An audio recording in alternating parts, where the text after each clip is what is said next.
I froze when she said it. The laughter at the Christmas table stopped. My fork dangled mid-air. My billionaire grandmother's eyes never left mine. "My dear Rowan," she said slowly, as if tasting each word. "Still living in the house I bought you?" A cold ripple moved through the room. I felt every pair of eyes shift toward me, my parents, my sister Felicity, my cousins, all pretending not to enjoy the spectacle. And I knew exactly what she was doing. Humiliation. Control. A reminder that even as an adult woman in my family, independence was treated as betrayal. But this time, I wasn't the same Rowan they'd always pushed around.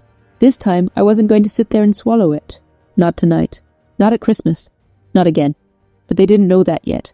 They thought I was still the quiet one, the grateful one, the disposable one. They were wrong. Everything was about to change, and it would all begin with what I said next. But before I could speak, my grandmother leaned forward. "Well, are you going to answer me?" she asked, her voice sharp enough to cut through the tinsel on the tree behind her. I inhaled, slowly, steadily, the storm inside me rising like a tide I could no longer hold back. Before I could open my mouth, Felicity jumped in. Of course she did. Felicity, the family diamond, the golden child, the one who could do no wrong. "Gran, honestly," she said with a perfect, polished laugh, "you know Rowan, she's always been a bit dependent." The cousins snickered. My father cleared his throat, embarrassed on my behalf. My mother looked away, and I sat there swallowing acid. Dependent? If only they knew the truth. If only they knew what I'd been doing for the past year.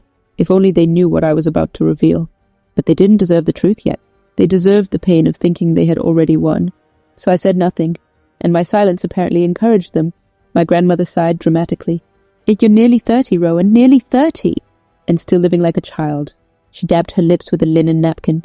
"I've given you every opportunity, every advantage, every chance to succeed, and yet—" "There she goes," Felicity whispered loudly. A few laughs flickered around the table. It was all rehearsed, a coordinated performance. They had done this before. I had been here before. But this time, they weren't the ones holding the cards. I was. My grandmother continued, "Look at your sister. Felicity has a penthouse in London, a thriving career, and a fiancé from a respectable family." Respectable, meaning rich. "Meanwhile," she said, gesturing toward me, "you sit quietly in the corner, living in a house I bought, working a job that barely covers groceries." More laughter, more eyes stabbing into me. "And I suppose," she added, "you still haven't managed to save any money? Or find a partner, or—" That was it. I pushed my chair back. Hard. The screech echoed through the room like a warning shot. Every head snapped toward me. My grandmother's face twitched, surprised. "Good." Felicity froze with her wine glass mid-sip. "Good." My father stiffened. My mother paled. "Good." Because they had no idea what was coming. I stood slowly, letting the silence thicken until it felt suffocating. Then I looked at my grandmother, directly, unblinking, and said, "You're right." A ripple of confusion moved around the table. "You're absolutely right," I repeated. My voice calm, steady, unrecognizable even to me. My grandmother sat up taller, smugness returning. "Finally," she said. "Some maturity." I smiled. A small, cold smile. "But you've misunderstood one important detail." "And what's that?" she asked. I let the suspense sit for 1 second. 2 seconds. 3. Then, "I don't live in the house you bought me." The room fell stone silent. My grandmother blinked. "What?" "I haven't lived there for 9 months." The cousins stopped chewing. My father frowned. My mother pressed her hand to her chest. Felicity's jaw dropped. "What do you mean?" my grandmother demanded. "I moved," I said simply. "You moved where?" Felicity snapped. "That," I said, "is not something you need to know." A few gasps. My grandmother narrowed her eyes. "Explain yourself." I took a step forward. "No." The entire table froze. "No?" she repeated, stunned. "No," I said again, stronger. "For the first time in my life, I don't owe you an explanation." She slammed her hand on the table. "You ungrateful." "Ungrateful?" I cut in. She stopped. Everyone stopped. "You bought me that house to control me," I said. "To keep me dependent. To keep me where you could monitor me." "That's outrageous." "No," I said firmly. "It's true." My father stood. "Rowan, apologize." "I won't." My mother whispered my name desperately. "Please." "I'm not sitting here and letting you tear me down again." I turned back to my grandmother. "Do you want to know how I've been living this past year?" She crossed her arms. "Enlighten us."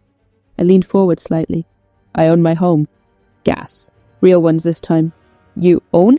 Felicity choked out. "How? With what money?" I smiled again.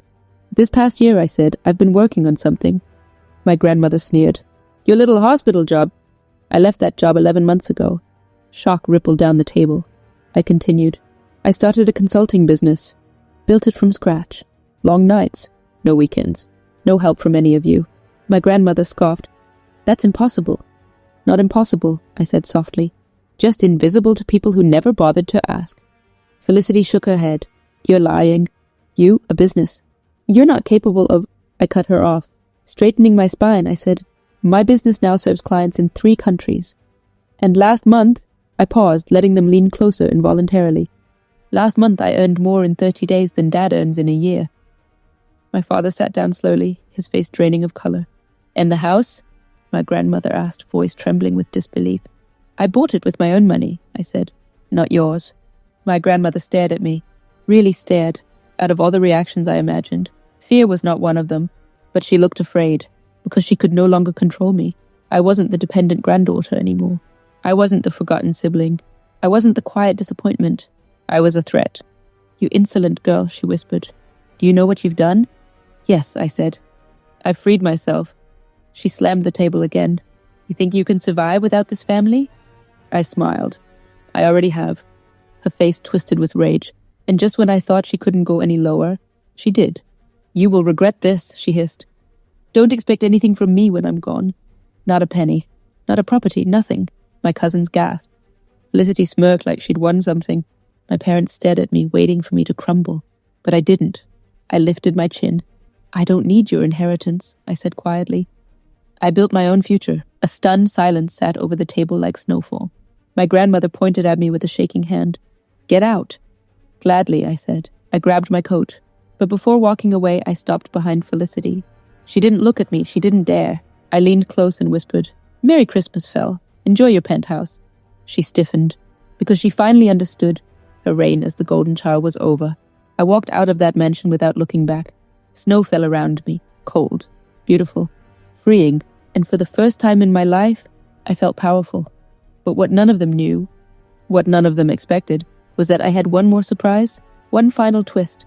Because the next morning my phone buzzed. A message from a lawyer, my grandmother's lawyer, and the subject line made my heart stop. Update regarding your grandmother's estate. I opened it, read it, and froze all over again. Because the truth was 1,000 times darker than anything I heard last night. And what I found out could destroy everything. Everything I built, everything I had become, everything I thought I knew. And it all began with one chilling sentence.